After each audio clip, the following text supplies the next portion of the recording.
Good evening, listeners, and thank you for tuning in to another episode of Fear the Queer, a podcast that talks about everything on our gay agendas. I'm Kyle. And I'm Josh. And on tonight's episode, we will be discussing a very ooky, spooky, kooky, and creepy movie review.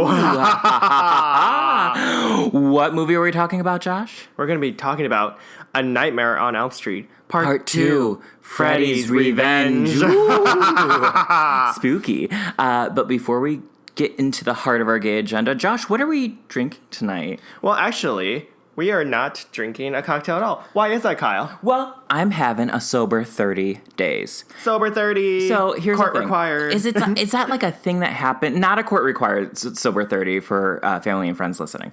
But they're like, Kyle, what's happened? Right. No, I feel like that's like something that millennials, especially like, I don't know, millennials, you get to an age, and I just turned 29, and I'm like, I need to chill the fuck out. Mm-hmm. Like, yeah, I love going and having a cocktail with friends, but, like, I'm old now. Like, I need to, like, kind of recharge and rethink, so I'm gonna get a little healthier, I'm gonna save some money. A little cleanse, yeah. And, like, I was just up north, I drink a lot of drinks. I mean, I was doing the whole thing where I'm like, oh, I'm having a rosé. I'm on vacation. I'm having a rosé with a shot of vodka in it. Yeah. That's cuckoo pants. Yeah. So yeah, I'm gonna like kind of do that and just kind of cleanse myself. And I've never done this before. What's crazy to me is I think I've had a drink. The longest I've ever gone without a drink since I was 21, because I was like a late bloomer. I didn't like drink before that. I think it was like 2 weeks. Wow. So I think I can do it. Like, I'm not like... This will be a fun challenge for you. It'll be fun. I'm excited to, like, get healthier and feel more, like, clear-headed for creative endeavors and just, like, functioning in life. So, even though we are not drinking an alcoholic drink, we are drinking coffee! Because we love being jacked up on caffeine at 1 a.m, which is when we're recording right now. Yeah, but, you know, it's... Cheers, queers! Yeah, cheers! Well, I'm very happy for you. I'm glad that you're doing a cleanse. So are you cleansing? No. What about the evil spirits inside of you? I was going to say, like, I'm actually welcoming terrible things in my life right now because it is spooky season. It is spooky. And I thrive on that shit. You do thrive on that. Yeah. So, before we get into the heart of our gay agenda tonight, we are going to do another segment of Read My Rainbow, in which we talk about something happening in our queer little lives, which is our rainbow, and the other reads us for it. So, yes. Josh, would you like to go first or second tonight? Would you like me to go? I will go first tonight, because mine's kind of quick. Oh, okay. Okay, so I'm sure some of you know, I participated in the Thriller horror dance last year, which is in the Boys Town Parade. Yes. Yes. So it's happening again this year, and I actually have not decided whether or not I'm going to do it or not. And the reason why is because obviously in 2019, new allegations, well, actually allegations that have been around for a long time, and we actually finally started listening to them about it, showed up about Michael Jackson, obviously being a child molester. And part of me morally feels really bad participating in the Thriller dance. Like, I know he's not benefiting from it. I know, like, his estate is not profiting from us participating in that whatsoever, but there's, like, this weird moral, like, grossness that I feel from doing it. And my friend and I were talking about this. It's just, like, where can you separate art from the person and the creator? And, you know, am I making the right decision? Am I kind of overthinking it? You know? Okay. So that's where I'm at with my little Thriller dance for this season. Okay. I like that you're sticking with kind of the ooky spooky Halloween theme. Yeah. I'll be real with you. You're worried about the moralness of dancing to a Michael Jackson song. I think it would be against your good moral code because people do not need to see you dancing. Fine. No, but I was the best dancer there. You were like 10 people behind, and everyone was like, wait, why is that guy dancing over there to Thriller when everyone else is up here? And you're like, I'm a star, baby. I'm a star. No, I'm a one-woman show. All joking aside, that's a really good question because is it fun? Yeah, it's fun and silly, but I do think that, I don't know, I don't think I would do it. Right. I think well, you don't have the range, sweetie. I don't have the range. Like, literally, I don't have the dancing range to begin with, so I will not be in the Halloween parade unless I'm dressed up as something really cool. But yeah, fuck. Yeah, I don't know. You're still not sure about it?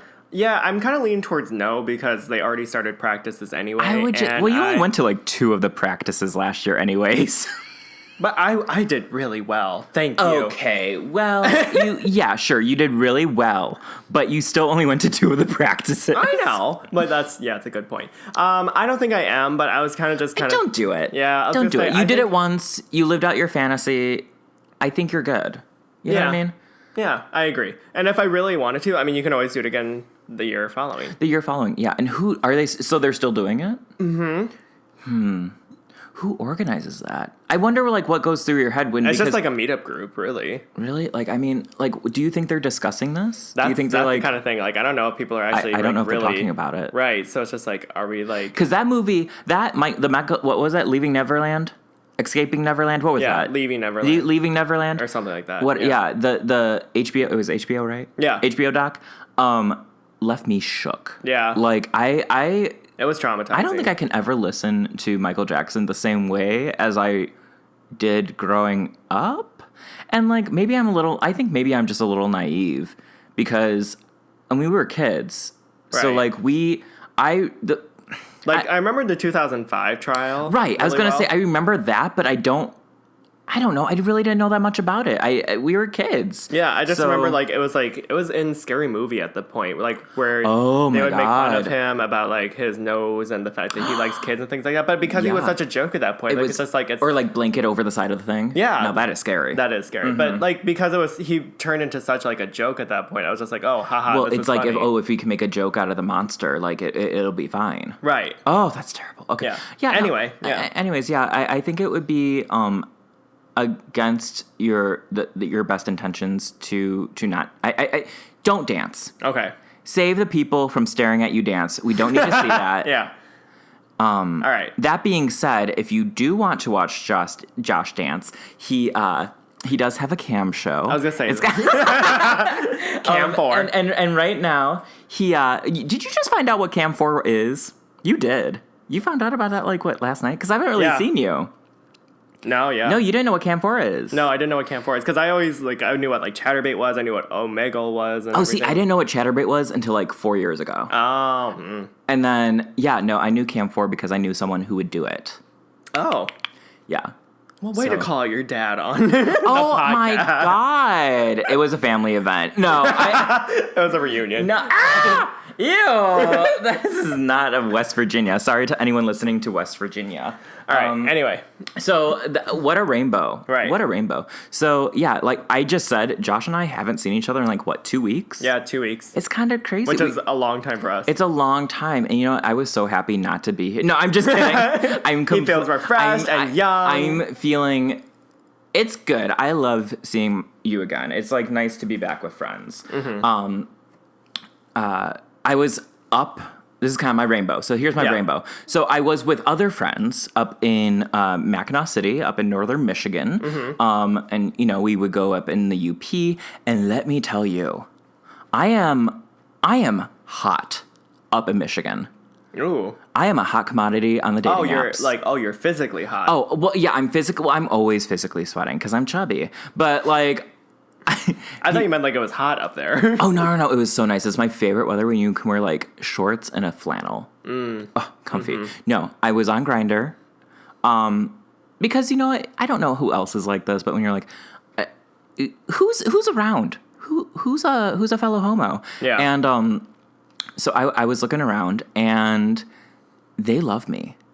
Maybe it's just because I'm a new face. You're fresh meat. I'm fresh meat. I'm fresh meat. They're like, we haven't seen this one in a while. Yeah. And also, like, I feel like it's within my like wheelhouse. Is it wheelhouse? Your wellhouse. My wellhouse. Your wheelhouse. My wheelhouse is my wellhouse. It's like in my wheelhouse to fortune. A fortune wheel of fortune. Because everyone's like kind of chubby and pasty. That being said, yeah, I'm a solid like 9. Like up north. Good. So did you hook up with anyone? Oh no. What? I am a good Christian woman. Oh my God. No. I mean, we only had one car. First of all.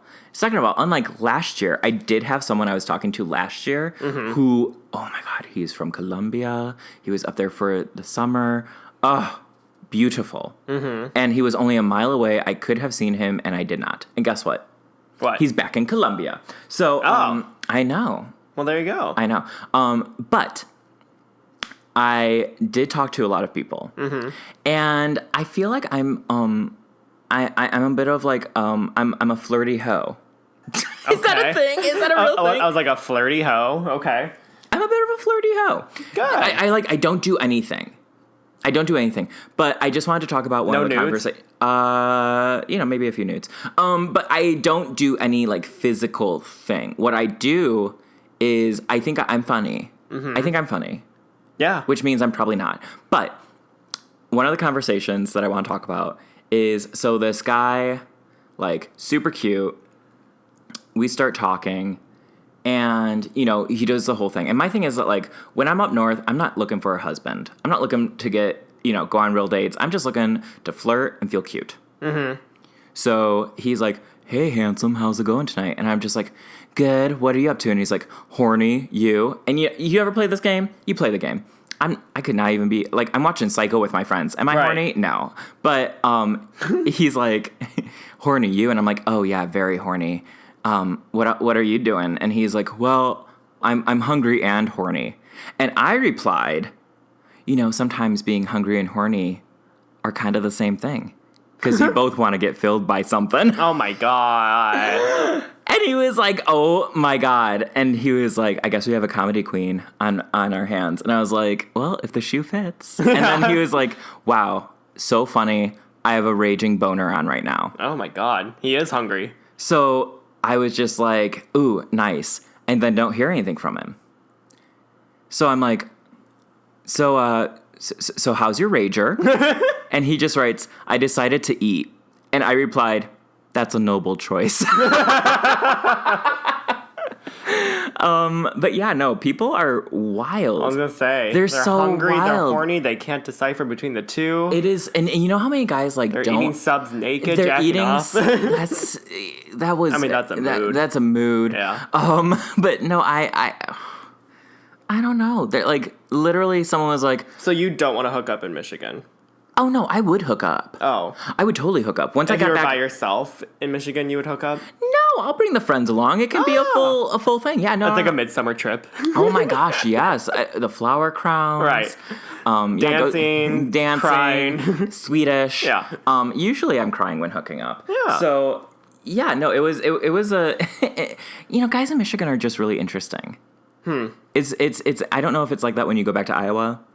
Kind of, yeah. It's just, it's different. It is. I come back here and no one has talked to me on Grindr since I've been back. And I've been back for about, 5 days? Yeah. 5-ish days. Yeah, no one has talked to me, which is fine. Like, I'm not pressed about it. Right. But it's just really fun. Like, I had a guy in Detroit message me, faceless, which I'm like, don't do that. Like, give me a face. Right. And he was like, so are you looking for like a long-term relationship? Wow.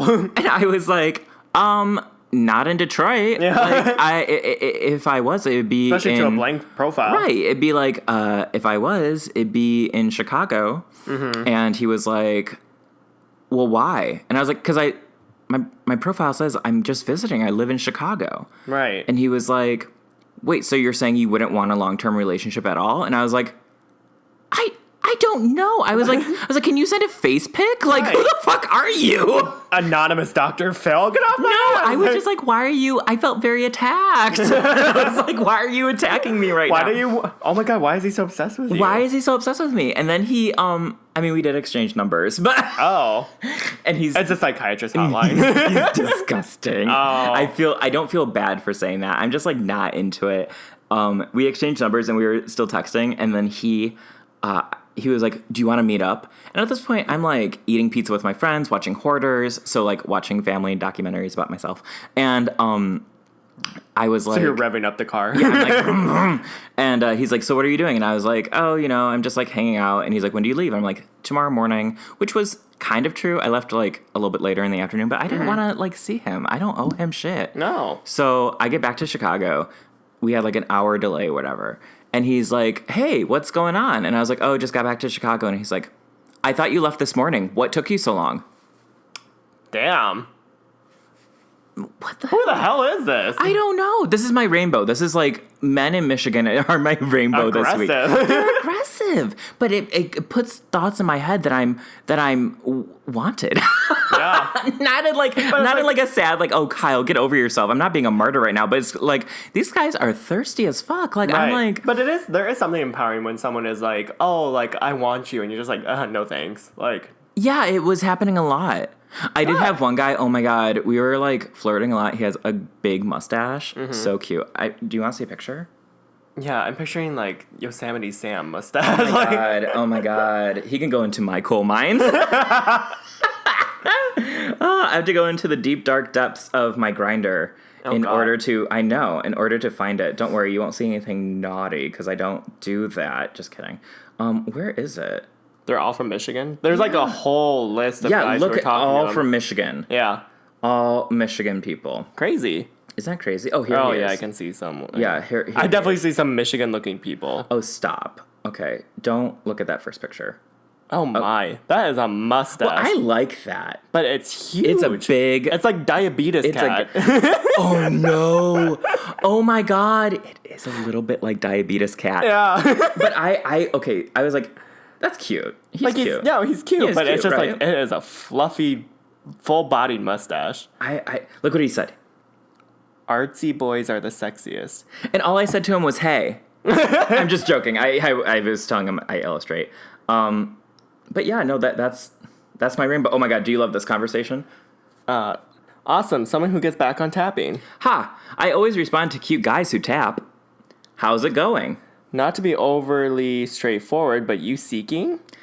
Wish I was. I'm actually coming back from up north and still in a car with friends as we head back to Detroit. Yoo-hoo! What? Sorry, did this not send? Oh, come on, man. Don't just ghost me. What the fuck? Okay, actually, I'm the dick. Internet is all fucked up. Yeah, Calm no down. worries. Sorry to treat you like you were being a dick. Haha. I was just confused why they weren't being delivered.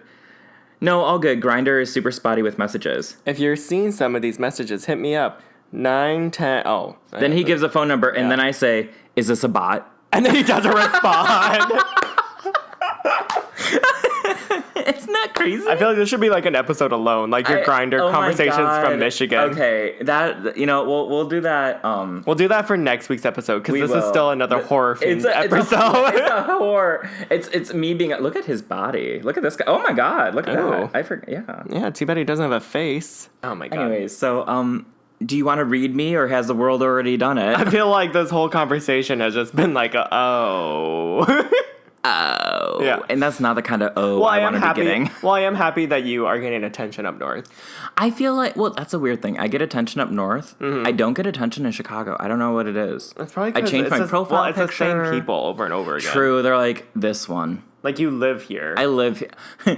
I go here. Yeah.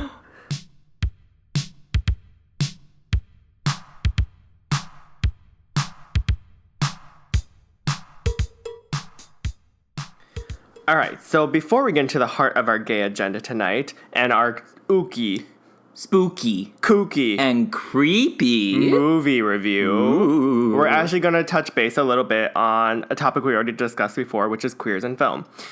We talked about this previously in our Pride series. Pride series, bringing that back, where we talked about how... after the Hays Code was released in the 1940s, queer representation was seen through subtext and code. If you want more details about it, check out our Pride series on SoundCloud, Apple Podcasts, or Spotify. There you go. That's how you can listen to us. Right. You're listening to us one way right now. Or another. So anyway... So, characters are often seen as dangerous, psychotic individuals, and especially within horror films, homosexuality itself is usually represented as like a monstrous other, trying to overpower its protagonist with its dark, seductive powers. So, we're going to be talking about A Nightmare on Elm Street 2. So, a little backstory on that. It was released on November 1st, 1985, as a direct sequel to the iconic 1984 original. Iconic. The sequel follows the story of a young teenager named Jesse Walsh, who starts to get nightmares about a grotesque serial killer named Freddy Krueger after moving into the former home of Nancy Thompson. Now, Nancy Thompson was the heroine. Heroine. Woo! The Shiro. She was the Shiro of the original Nightmare on Elm Street. Yes. So he moves into her house, and while Nightmare on Elm Street 2: Freddy's Revenge didn't, do crazy great at box office, it didn't beat the original, it still became such a cult classic, and is now known as one of the gayest horror films of all time. Which you're just like, what? What? But that's how we're going to talk about it. So how the hell did a lowbrow horror movie sequel become the source of so much queer film theory and discussion? Well, listeners, that is what Josh and I will be discussing tonight. Be prepared. Be prepared. So we're actually going to go through the entire film plot summary and have a little discussion about that. So if you've not seen it before and you'd like to see it, pause the podcast now and you can go watch it. And then we'll come back and listen to this episode. Go ahead and pause it right now. Stream it. It's $2.99 to rent on Amazon Prime. Yep. And do it right now. Okay. All right. So if you gave you your warning. Spoiler alert. Yeah. Okay. So now we're going to get directly into the plot summary of it, and then we're going to have a little commentary after. Then we're going to we're going to read it for Phil with each other. Yeah. Exactly. Okay. So the film opens with a group of teenagers, including this sweaty, uncomfortable looking boy. It's not Kyle, don't worry. Riding a school bus home from school. And it seems like a typical bus ride home, and then all of a sudden the bus veers off course, speeds up, and drives down to this empty open field. And the kids are like, what the fuck? Oh my god, they're screaming. Oh, no. Yeah, and then the bus all of a sudden just gets thrown over this open pit of fire. Yes. And this guy turns around, and it's Freddy Krueger driving the bus. And he's like, hi. And, he starts attacking the kids with the razor-covered glove that he has. Beautiful manicure. Yes, beautiful. And then the sweaty, uncomfortable boy wakes up to realize that he's actually a sweaty, good-looking boy. But it's so funny because he wakes up in the middle of the night. He's completely covered in sweat, so his body's glistening. Yeah, and he's only wearing his white, tidy whities. Tidy whities. Yeah. Basically, they hugged his beautiful ass. Anyway, the young boy is named Jesse Walsh, like we said, played by Mark Patton, who just recently moved into the former home of Nancy Thompson, like we said, blah, blah, blah. So, over breakfast, his family wonders why he keeps having nightmares. He brushes it off. He's like, oh, it's just the heat. But then he looks over to his sister, who's playing with the cereal box, and she has the toy monster fingernails. Yeah. And he's just fingernails. And she's just like, wait a second. And he's just like, and he starts to realize something, but then the doorbell just rings. Ding dong. Yep. So he excuses himself from the table. And that's when he goes outside and sees his friend Lisa, played by Kim Myers. Yes. Or Meryl Streep's daughter, because she looks exactly like her. Oh, she does. Yeah. No, she definitely when you watch it, you're like, oh, okay, Meryl. Yeah, such range. Such range. She's playing a young girl. Meanwhile, she's doing Sophie's Choice. Right, yeah. So, Lisa and Jesse go to school. Jesse's driving, and it's very clear that he has some feelings towards Lisa, and she has feelings towards him. They get to school, and in the middle of gym class, she's outside doing archery, which I was like, I want to do archery in high school. That seems fun. So she's outside. Yeah, I never did that either. Right. I mean, I've shot a bow and arrow in Boy Scouts. That was fun. Okay. But that's regardless. Anyway. So she's doing archery. She's talking to her girlfriend about how cute Jesse is, and Jesse's playing baseball. Now, one of the baseballs is hit, and the baseball comes and it hits him on the head, and he falls to the ground. So this kid, his classmate named Ron Grady, played by Robert Russell? Yeah. Rustler? I don't know. It doesn't matter. Grady, let me tell you, ladies and gentlemen. Very cute. He is grade A beef. He is hot. I really hope he is over 18 in this film, because otherwise it's going to get weird. And I will definitely be including some screenshots of him, because as I was watching it, you best believe I was screenshotting Mr. Grady. He's very sexy. He is hot. So he hits the ball, it goes flying, and it hits Jesse in the head. So Grady runs over to Jesse and playfully slaps him on the cheek and says, "Nice heads on play," and winks. gay. Which I'm just like, Yeah. It's like, So after a little back and forth, Grady suddenly depantses Jesse, who's wearing a jockstrap, and shows off his very nice ass. which we should also screenshot. We should we should go back and screenshot that. Yeah. And they start to wrestle, but really it's just them kind of rolling around on the ground and pulling each other's clothes up to reveal their midriffs. It's like, this is wrestling. Very sensual. Yeah. So as they're doing this, their coach Schneider, played by Marshall Bell, grabs the boys and yells at them, "Assume the position!" Right? Which I was thrown off. I was like, Oh my God. what? I was like head, like I legs watched behind too your head. much porn. I watched, right, assume the position. Yeah, I was just like, oh no, already? So, as punishment, the boys have to like do push-ups until they're exhausted. And when Jesse asks Grady, like, how come he's doing this? Grady's like, well, Coach gets his rocks off like this. He hangs around queer S&M joints downtown, likes pretty boys like you. So when Jesse asks Grady what his problem is, he says, "Nothing, bro, just killing time," and thus forms a beautiful friendship. Right, which is weird, because I'm just like, so Grady was like tormenting him and kind of being mean to him, but it's Right. actually because he might have a crush on him. It's like they're putting this, Like they just have this like friendship that forms immediately. they assume the position. Right. Yeah. So anyway, the next scene, Jesse and Grady are now showering up in the locker room where we get to see Grady's beautiful body. And Grady then tells Jesse about how his new home was a home of some crazy girl who was locked up by her mom and she went crazy. And then she saw her boyfriend, who was Johnny Depp, get butchered across the street by some maniac. Oh my God, crop top. Amazing. I was going to say, I'm not a big fan of Johnny Depp, but I'm a him fan and Nightmare of on Elm his- Street. That Yeah. crop top. That bed could eat him up. Yeah. So Jesse's just like, no, man, that sounds like the plot of some stupid horror movie. Walks away. Wink, wink. Yeah. That night, Jesse's still sweating and still only in his whitey-tighty whiteys. His tighty whitey tighty. He has another nightmare. And this time he actually is sleepwalking downstairs and he runs into none other than Freddy Krueger. Ooh. Okay, so if anyone's seen the original film, like, Freddy's terrifying. Like, he taunts you, he, like, chases after you, he, like, mocks you and things like that. Not in this sequel, ladies and gentlemen. Freddy grabs Jesse and tenderly, like, puts his glove across Jesse's face. And, like, so, it's, like, seductive. yeah, he's, like, playing with his lip with the razor blade, and he's just like, Jesse, I need you. Like, I'm just like, who is this Freddy? It is almost like a porn, like, parody. Right. That's what it feels like when you're watching it. Yeah, and he's like caressing him. He's just like, I need you. We have some special work to do. You got the body. I got the brains. And he rips his skull off. Yeah. Freddy does. Yeah. Jesse's just like, nope. Yeah, Jesse's like, ah! And Freddy's like, ooh. Which, not trying to like gender Jesse's screams, but did you notice how high pitched he kept screaming? I did notice that.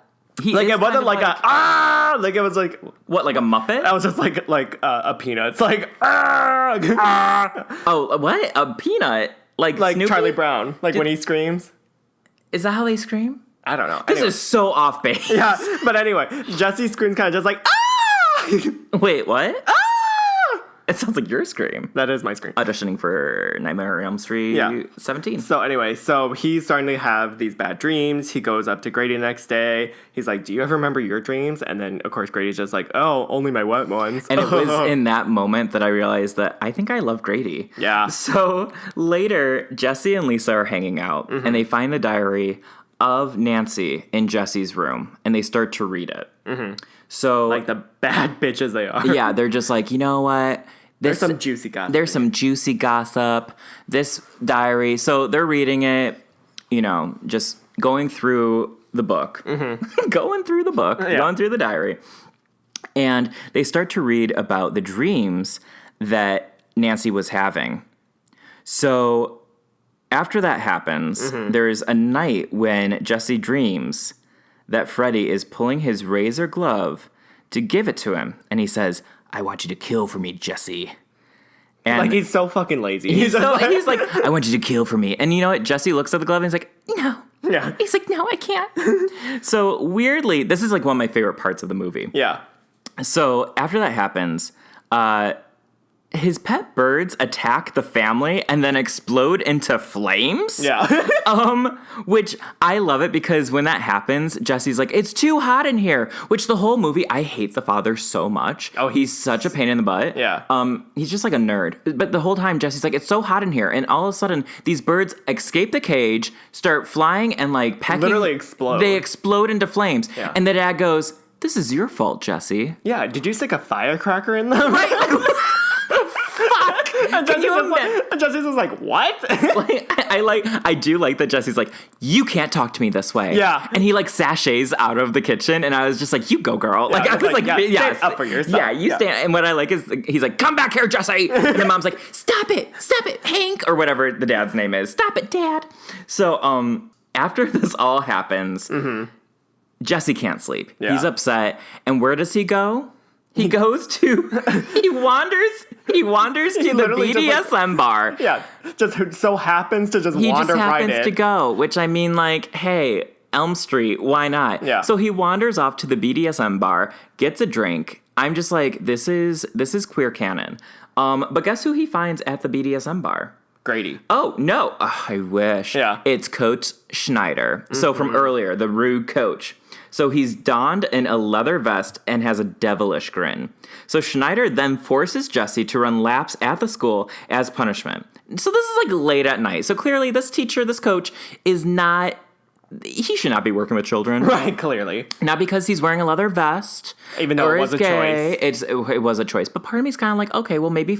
It's like a look that you would see at Folsom Street Fair in San Fran. Yeah, but the funny thing is, too, is that as he's having Jesse run around the gym, he's still wearing the leather vest. I noticed that. He is still wearing the leather vest. Right. So the coach is having him run around the gym, and he's like, yeah, boy. And he's wearing the leather vest. Then he's like, hit the showers. Yeah. So Jesse goes and he starts taking a shower, and all of a sudden, shit gets real. Mm-hmm.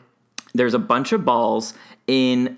I should be more specific. There's a bunch of sport balls in the coach's office that start flying off and hitting him in the face. I wish it was the other set of balls. Well, I was going to... sets of balls. I was going to say, he's like, wow, this is not the set of balls I thought I was going to get to the face tonight. Right. Now that's scary. Right. All of a sudden, he's hit, he's on the ground, and the jump rope that's on his desk starts to come to life, drags him out by his wrists, chains him up in the shower, and starts like, a towel comes to life, and starts like whipping his ass. And mind you, it strips him of his clothes. So the coach is ass butt fucking naked. Yeah, it looks like a Bound Gods exclusive. Oh my God. Again, watch Josh's channel. No, so the coach is in the shower, up and tied up, and he's getting whipped and chained, and Jesse realizes what's happening. Mm-hmm. But it's like, oh my God, and it's so steamy in there. Right. It's so steamy. But all of a sudden, Freddy emerges and just slashes the fuck out of the coach. And the coach dies, right? But then the camera goes back to Jesse, and Jesse's standing there amongst the steam wearing Freddy's glove.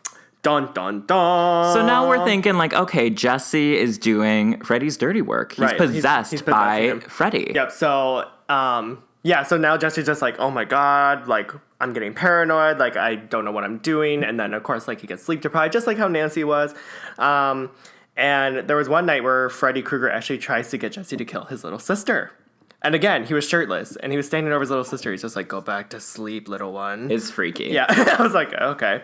So he's telling this all to Lisa, and Lisa's just like, you know what'll get you off your mind for that? Let's throw a pool party. Which I'm just That's like the answer in the 80s, is to throw a pool party. I'm just like, Lisa, girl. I would be friends with her. Right. So that night, Lisa's parents are having like a pool party, and then once they go to bed, that's when the real party starts, because the kids were just like, yes!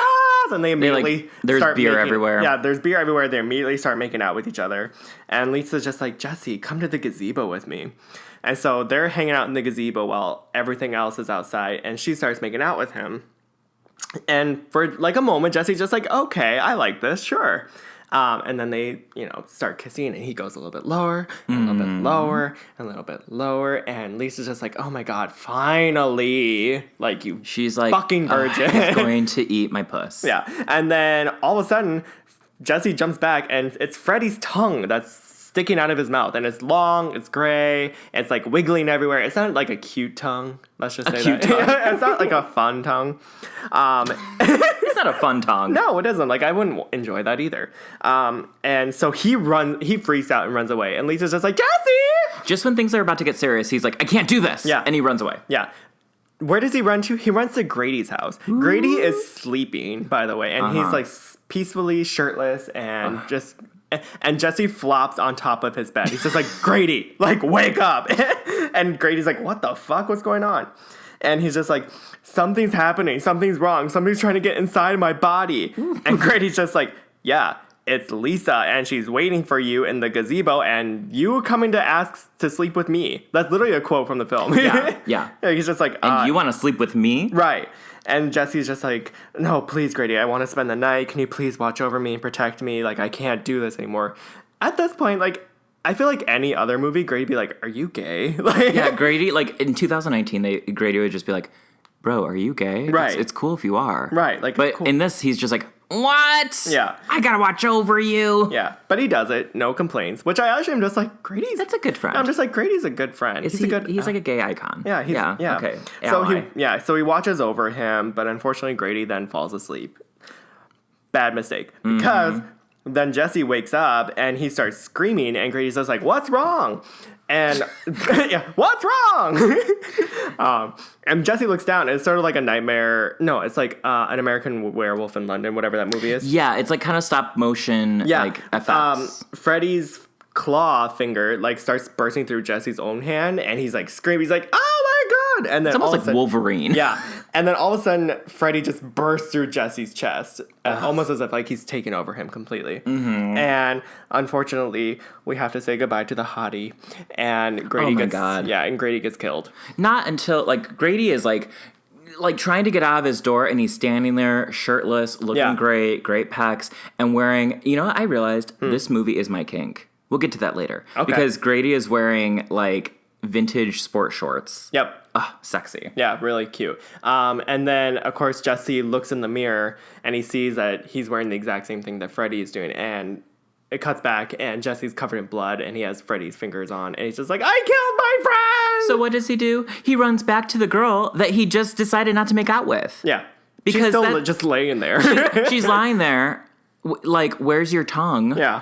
So he runs back to the pool party, and he's telling her, like, oh my God, this happened, and he's revealing all the bad things that have happened, and he's trying to convince her that Freddy is inside of him.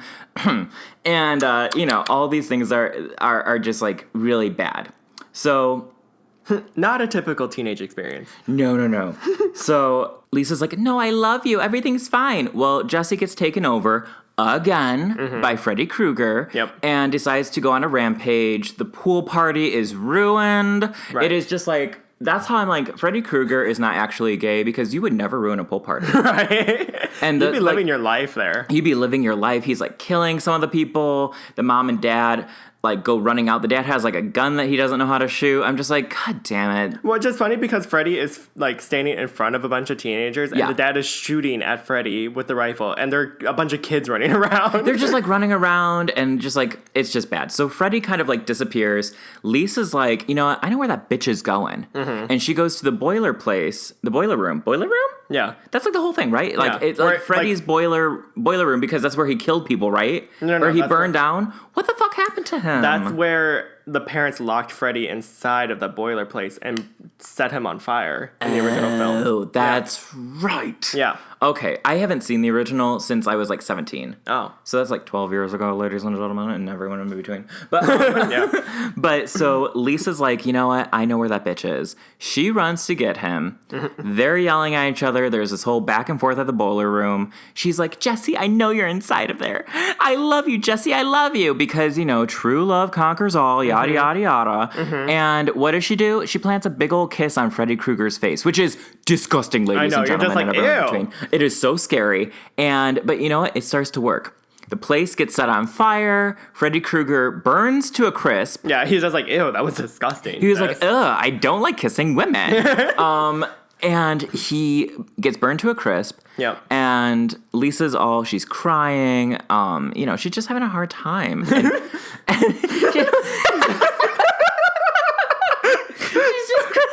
just right She's now. just having a hard time. Her boyfriend just became a possessed demon and just slashed a bunch of people and killed his best friend, but don't worry. She's checking the CoStar app to see if, like, what She's this just says. like, oh my god, well, there's a new moon in Libra, and what does this say about my rising sign? he's like, wow, I knew he was a Scorpio. Yeah. So out of the ashes, out of Freddy Krueger's charred body, comes Jesse. And he just, like, leans on her shoulder and cries and cries and cries. But true love conquers all. Am I right, ladies and gentlemen? Right. So then, everything goes back to normal. Yeah, the film ends with Jesse, Lisa, and this random friend who just shows up in the final 5 minutes, and they're just like, thank God everything's back to normal. Yeah, wasn't that crazy? Right, and I want to be like to the friend, be like, where were you? Yeah, she just, like, pops up. She's like, wow, what a crazy... I think she said something like, great party, Lisa. I'm Right. like, that's shady. Right. You know that was traumatic, and there's at least 5 dead kids. Like, it was not good. Right, like, you sarcastic hoe. Right. So they are riding the bus, and they're just talking about how everything's back to normal again, and then all of a sudden the bus starts speeding up a little bit, and Jesse's just like, wait, I remember this way too well. Like, He's like, it's speeding. The bus is speeding up. and Lisa's just like, girl, calm down. Like, yeah. And all of a sudden, Lisa's friend, like, Freddy, bursts through her chest. Yeah, and, big hand through her chest. Right. And everyone's just like, oh my God! And then Freddy runs up and takes over the bus again and drives off into the field, just like in the first And part. just, like, is cackling. Yeah. And that is the end of part 2. That is the which end. leads right into part 3, ladies and Which gentlemen. I have not seen part 3. I haven't is either. It as gay? Oh, okay. No, it's not nearly as gay, Well, that's which not- is unfortunate. Well, yeah. Yeah. You know, but we have this. So, we just went through the whole plot summary of Nightmare on Elm Street Part 2, Freddy's Revenge. So, the people who wanted to pause this part to watch the movie, you can resume now. Which you wouldn't know because you've paused it. So how are we going to do this? Oh, Should we that's put a true. disclaimer? Yeah, well, whatever. You know what? We're going to disclaim that we know nothing. Yeah, We know nothing. That we haven't even drank, and we still don't know what we're talking about. I think I'm caffeinated at like 1:30 in the morning. Right. But yeah, so that is the plot of Nightmare on Elm Street 2, Freddy's Revenge. Now, let's talk. Yeah, okay. So let's talk about some of the behind-the-scenes drama conflama of it all. Because we're gay and we love drama. Yeah, it's just like, we have to get to the tea of this. Yeah. So Mark Patton, who played Jesse, actually is a gay man. You And- don't say. Right. I was just like, well, queer audiences have kind of like lifted him up and kind of see him as this hero because, one, his role as Jesse is usually seen as a female character because usually a lot of horror films, it's always the final girl, not the final boy. So because of that alone and because he is a gay man, people are calling him, he's the first male scream queen. Living. Right. Which I'm just like, that's kind of cool, actually. I love it. However, Patton doesn't really see it that way because at the time, even though he was gay, he was closeted. And he felt like, over the years, he felt like Nightmare on Elm Street 2 actually ruined his career because it kind of typecast him into gay roles. He did play an openly gay kid in Come Back to the Five and Dime, Jimmy Dean, Gina Dean, which that movie. was Cher. Shut up, really? Yeah, Cher's in it. Wow, I was going to be such a bitch. And then you said Cher, and I was like, wow. I need to see it now. Yeah. So anyway, at the time, he was just like, I can't keep playing in gay roles. And this wasn't even supposed to be a gay role, yet I'm playing a gay character. Right. He blames this on the screenwriter David Chaskin, who was openly queer. And over the years, there's been a lot of drama about this. Chaskin claims he's just like, no, I never wrote it as gay. Like, I felt like Mark just kind of read into it and played it gay, which is such a diminishing thing to say. I feel like shady. Yeah. And he was just like, I keep trying to apologize to Mark over the years, but he won't accept my apology and things like that. And Mark's just like, because I know you're lying. I know you know that this is actually a gay film. Eventually, the screenwriter did come out and say, yeah, he's right. I did write it as gay. And which is so shitty because the entire time, like, Mark is like, you ruined my career. Like, I couldn't get jobs because of this. I felt like you sabotaged me. And David's just like, I think you're reading into this too much. I think you're reading into it. And, oh, by the way, it's going to be about 20 years. And I'm Right. going to say, no, you were right the whole time. Yeah. That queers got to help queers. Right. So he reveals this into a documentary of talking about Nightmare on Elm Street and its legacy in general. And even Robert Englund, who plays Freddy Krueger, even said, yeah, this was a gay film. He actually says, It was the early 80s, pre-AIDS paranoia. Jesse's wrestling with whether or not to come out or not, and with his own sexual desires were manifested by Freddy. You know, he was obviously lusting over Grady. Yep. Well, who isn't? Right, I was going to say, like, duh. So that's all there in the film. And because Mark is out, we also was intentional. And that's coming from Robert Englund, who agreed with it. There's actually a part 2 where, you know, I was talking about like how Freddy was caressing Jesse's face earlier. Yes. Mark actually said that Robert actually wanted to stick the knife in his mouth and be like a phallic, like moving in and out of his mouth. See, that is straight up like creepy porn. Right. It's just like, no, like unless this is actually like an exclusive event. Like part of me kind of loves it. It goes to a place, but then it goes to a place that isn't horror anymore. It goes straight camp, and the movie's already pretty campy. Right. Now, that kind of leads into this discussion question that I wanted to bring up. Mm-hmm. So a lot of horror movie critics or queer scholars have tried to debate this over the years of whether or not this is good representation of queerness in film or bad representation. Because some people see it as like, oh, Jesse's just struggling with coming out, and Freddy is manifesting the closetedness of being gay and everything like that. And once he defeats him, he's actually able to be out and be like a happy gay man. Right. Yeah. The other side of it is saying that Freddy actually represents homosexuality, and it's evil and it's dark and it's bad, and he needs to get rid of that so he can live a happy life as a straight man. So it's just like there are two kind of terms of like what Freddy represents. Right. And where, I guess the discussion of the question is where do you stand on this, and what do you feel about this in 2019? You know, this is interesting because we were talking a little bit earlier about how a lot of horror films and a lot of villains in horror films and monsters are coded as queer. Mm-hmm. They're coded gay. Mm-hmm. Like I watched a bunch of scary movies when I was up north, and they were old. They were like from the 30s and 40s, and they're always like very effeminate other men, and they're the villains. Right. And then we just watched this movie. And Freddy Krueger's a little bit effeminate in a way. Oh, yeah. You know, so I just think it's interesting. Definitely campy, yeah. So, like, as a gay, I love camp. I'm living for it. But does it work in 2019? You know, okay, my initial reaction when I was watching it was I was liking it. But I always like horror films, like I always like the villains, like I always connect to those, and I think that queer people do that. Naturally. Because we're already othered. So watching it, I didn't take it as like Freddy Krueger was bad necessarily. He's just a manifestation of bad things that have happened. But a lot of people, we're talking about queer people, but a lot of queer people, we are manifestations of our own trauma. So like, that's kind of where I was getting it from. Now, when you say that, like, oh, he must be destroyed and then he can live his life as, like, a straight man. Right. Well, that's just it kind of ends like that because he does ride off into the sunset with Lisa. Right. And I mean, he doesn't, not by choice. Freddy Krueger's driving the bus. Right. but yeah, no, he but it's like kind of just like you can never escape that. You know what I mean? You can never. Oh. So even though he's trying to live his life as a straight man, he can't escape gay. He can't escape. He can't escape gay. He can't escape gay. Yeah. And Freddy represents gay. Yeah. No, I kind of like that. It's almost like a It's kind of like a cautionary tale. Thank you. Yeah. A cautionary tale. I can't think of the word. Yeah. It's kind of like a cautionary tale because it's kind of saying you can't outrun your demons.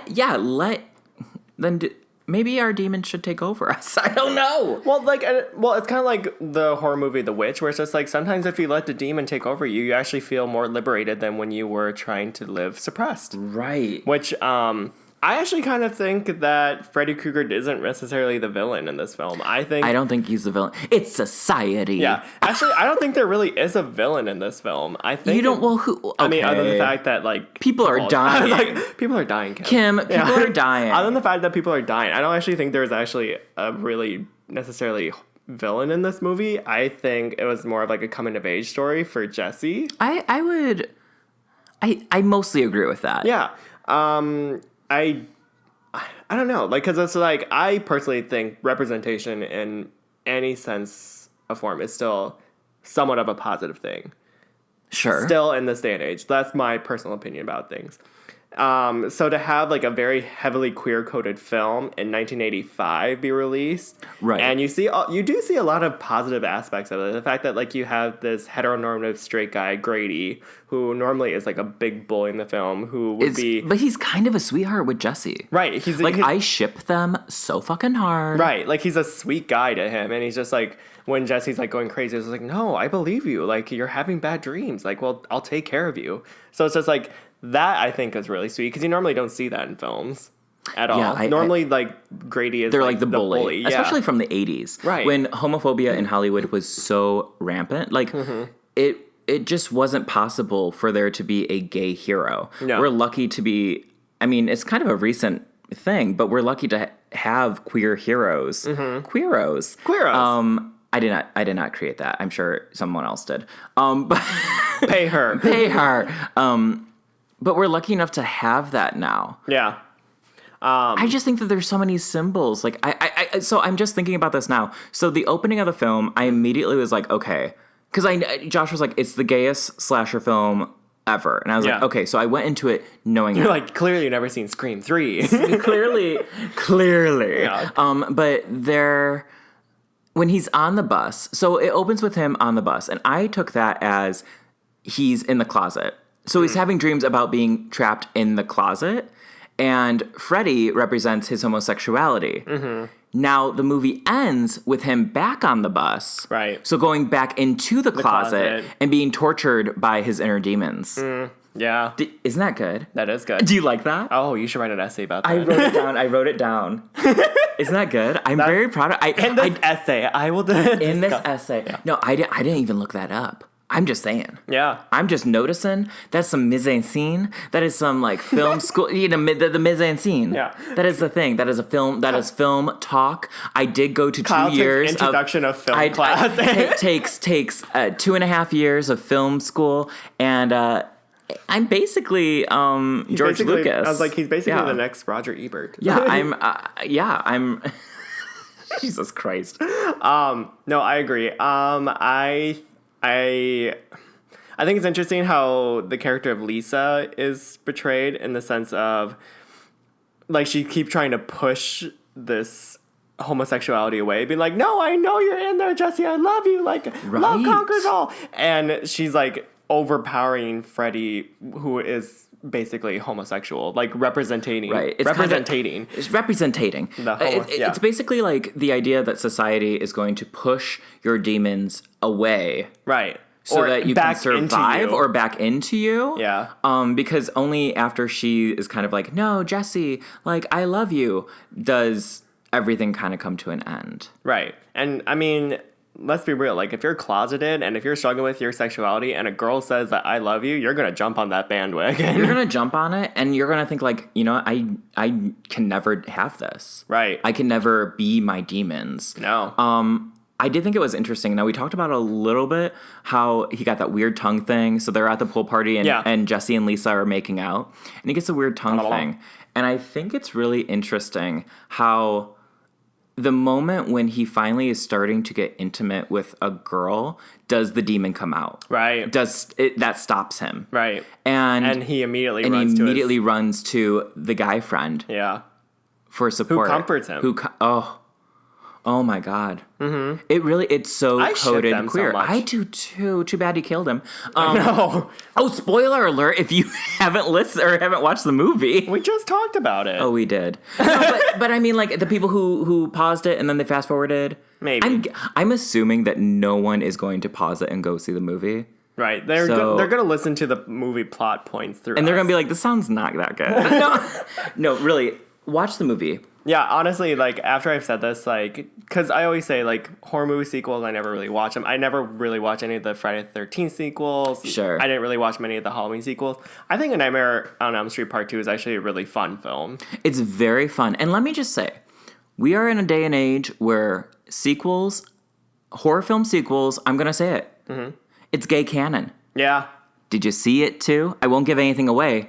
Yeah, that is gay canon. Yeah, it's a gay movie. Part 2 is a very gay film. Very gay. Actually, it's funny because I feel like I was represented more in It Part 2 than I did in, like, Boy Erased. But Pennywise was represented in both. Josh, you are already a clown. Or didn't you feel represented in the first two? True. Fair. You're like, I'm in the sewers. Right. I'm tormenting children. I'm in the sewers. I'm in the sewers. I bite on little kids' arms. I'm keeping you away from my nephews. Yeah, no, I definitely think that, like, maybe this film opened doorways for queer horror films. Yeah. Now, I do sympathize with Mark Patton and his struggles with it. Oh, they did him dirty. Yeah, they really did him dirty. I feel really bad about that. Because he quit acting. Yeah. But what is he doing now? Well, actually, it's funny because of the day and age we live in now, he actually made a documentary called Scream Queen. Okay. Yeah, and it talks about his documentary, or like his experience. His experience. Yeah. And it seems like he's actually coming around to embrace it a little bit more in the sense that he is the first male Scream Queen. Yes. And I think that's a really nice, like, full circle for him. Well, you know that he's going to be up in that convention, signing autographs. Well, I mean, like, in this day and age, like, going to, like, any, like, Freddy Krueger, like, Comic-Con or whatever like that and showing up as, did you say Comic-Con? Comic-Con, whatever it is. Comic-Con. Comic-Con? Is that what what they are? But it's like a comic. It's a comic. Like a book. Well, what like are a those? comic book. Well, no, like but a comic book. You're saying Comic-Con like a communist convention. Oh, well, I mean, if he shows up to that too, I don't know. What? This is wild. If he just shows up to, like, any Freddy Krueger, like, fan convention, I'm like, picturing like a group of communists he's who just like, he sits down, he's just like, they like, oh, this is not what I was expecting. hello, fellow comrades. I am Comrade Kruger. That's an awful Russian accent. So clearly I am not hacking the election. Right. We're sorry, Mark Patton. We're, like, rewriting your history here. It's okay, but it's okay if he's a communist. Some of my favorite people are communists. Frida Kahlo. Oh, really? Yeah. Oh, interesting. I didn't know that. Anyway, Yeah. so I, like, since he's embracing it a little bit Yeah. more, like, I find it, like, a nice full circle for him. And I hope that he actually finds happiness, the fact that there are a lot of people out there who actually worship him And as, support him. Yeah. I love that he should own being the first male Scream Queen. Yeah. That I actually think that, like, We still don't have that many. this movie it's actually really good. I get why people would say, like, oh my God, like, it represents homosexuality in a negative way. I get that. I don't agree, though. Yeah, I was gonna say, I agree with it. What is that Samuel L. Jackson thing where it's just like, well, since the person is a fucking idiot, I'm gonna disregard what they have to say. Basically. Yeah. I mean, like, I get what they're saying. I get that it's like, okay, well, Yeah. Freddy Krueger is a demon, so it represents homosexuality in a negative way. It's a but little deep. It's a little, well, I mean, so are we. That's true. That's okay, so Yeah. are we. But I don't know. I think it's a more heartwarming way to look at it. It's just like, oh, no, this is a fun, campy horror film. It's fun, it's campy, it's over the top. It's only 90 minutes, so I can sit there and watch it without being like, Jesus, I need to go on Instagram. Right. So, yeah, if you can, watch it and have fun. And it'd be a great way for you to start off, the spooky month season of October, Yes. which I'm really leaning into. Yeah, I was going to say. We're really going to be leaning into the spookiness of October. Yeah, so we already did a Pride month series. Pride series. Series. So this month we're going to try to do a spooky series. Spooky series. Yes. That's what I'm going to say. Say it again. Wait. Oh, wait, no, you say spooky series. Oh, spooky series. Spooky series. Yes, I like that. I like it too. Okay, so trademark. So each week we're going to be talking about something ooky, spooky, kooky and creepy. Whether it's a movie, whether it's our fears, whether it, we'll surprise you. Yeah. So keep tuning in and listening. If you did watch A Nightmare on Elm Street Part 2, feel free to comment what you thought of the film. And let us know if you think Grady's hot or not. I think he's hot. I think Grady's hot. Yeah. I gotta say, even outside of like the horror, scary elements of the movie, it is totally my kink. There's so much like vintage athletic wear. Oh my God. Like the 80s boys are it was cute. Sexy. I was like they're crop tops, they're little short shorts. Short shorts. Which is so funny because that's like 2019 gay fashion. Oh my God. We've hijacked it. Yeah. Reclaiming. Right. Ugh. Anyway, so chef kiss. Yeah, so good. we'll post some screen caps in our post on Instagram, so make sure to like us on Instagram, follow us on Facebook. I'm back on Facebook, actually. Wow, Yeah. it only took you 2 weeks. No. What brought you back? It was 30 days. It was 30 days. So you'll go without Facebook for 30 days. I'm going to go without booze for 30 days. And it's both a cleansing for us. It was, because I actually got it back and I immediately wanted to, like, shut it off again. I mean, I think I'm going to drink alcohol in 30 days and be like, okay. Yeah. That's nice. So anyway, make sure to like us on Spotify, Apple Podcasts, and SoundCloud. And please rate us also. Because leave comments. Leave comments. Because that helps others find us. Because, And expand our brand. And and we know our brand. Yeah. Our brand is goofy queer people. Yeah. And as always, I hope you enjoy this episode of Fear the Queer. I'm Josh. And I'm Kyle, and we're Fear the Queer. Bye. I got goosebumps. Look at my goosebumps. I can't tell. Oh my God, you did. I know. I can't tell if it's because I liked it or because I hated what you just did. Probably both. Scary.